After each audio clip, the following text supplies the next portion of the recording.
নেত্রকোনা মদনে আলোচিত মাদ্রাসা ছাত্রী ধর্ষণ মামলার প্রধান অভিযুক্ত আমানুল্লাহ মাহমুদী ওরফে সাগর র্যাব 14 ময়মনসিংহ কর্তৃক গ্রেপ্তার।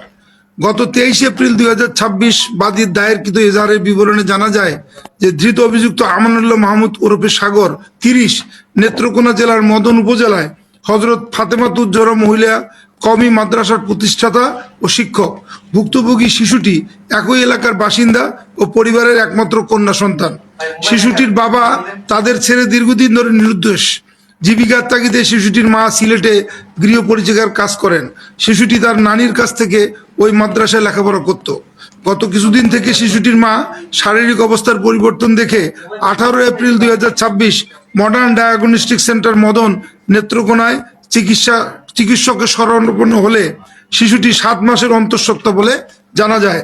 বাদী শিশুটিকে জিজ্ঞাসাবাদে জানতে পারেন গত 2 অক্টোবর 2025 বিকাল অনুমান 15:30 ঘটিকায় মাদ্রাসা ছুটি হওয়ার পর ধৃত শিক্ষকের আদেশে ঝাড়ু দিয়ে মাদ্রাসা সংলগ্ন মসজিদের বারান্দা পরিষ্কার করতে থাকে।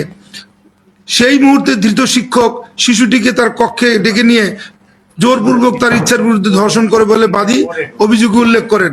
এ ঘটনায় ভুক্তভোগীর মা বাদী হয়ে নেত্রকোনা জেলার মদন থানায় মামলা দায়ের করেন, যার মামলা নম্বর 17 তারিখ 23 এপ্রিল 2024 নারী ও শিশু নির্যাতন দমন আইন 2000 সংশোধনী 2002 9-1 তৎসহ 506 পেনাল কোড। উক্ত ঘটনাটি ইলেকট্রনিক, প্রিন্ট ও সোশ্যাল মিডিয়ায় ব্যাপকভাবে প্রচারিত ও আলোচিত হয়। ঘটনার পর থেকেই অভিযুক্ত শিক্ষককে গ্রেপ্তার করতে আমরা র্যাব 14 ছায়া তদন্ত শুরু করে এবং গ্রেপ্তার আতঙ্ক এড়াতে এবং গ্রেপ্তার এড়াতে এই অভিযুক্ত শিক্ষক এলাকা ছেড়ে আত্মগোপনে চলে যায়। এরই ধারাবাহিকতায় গোপন সংবাদের ভিত্তিতে সদর কোম্পানি র্যাব 14 ময়মনসিংহের একটি চৌকস আভিযানিক দল 6 মে 2026 খ্রিস্টাব্দ ভোর আনুমানিক 4:15 ঘটিকায় ময়মনসিংহ জেলার গৌরীপুর থানার সোনামপুর এলাকা থেকে অভিযুক্ত আমানুল্লাহ মাহমুদ আরফি ওরফে সাগরকে গ্রেপ্তার করতে সক্ষম হয়। পরবর্তী আইনানুগ ব্যবস্থা প্রক্রিয়াধীন রয়েছে। চিকিৎসকের নিরাপত্তার ব্যাপারে যথেষ্ট সতর্কতা অবলম্বন করা হয়েছে। অলরেডি নেত্রকোনার পুলিশ সুপারকে আমি ডিআইজি মহোদয় স্যারের সাথে কথা বলেছি। পুলিশ সুপারকে বলা হয়েছে এবং পুলিশ সুপার এবং মদন থানার ওসি ওই চিকিৎসকের সাথে সার্বক্ষণিক যোগাযোগ রাখছেন।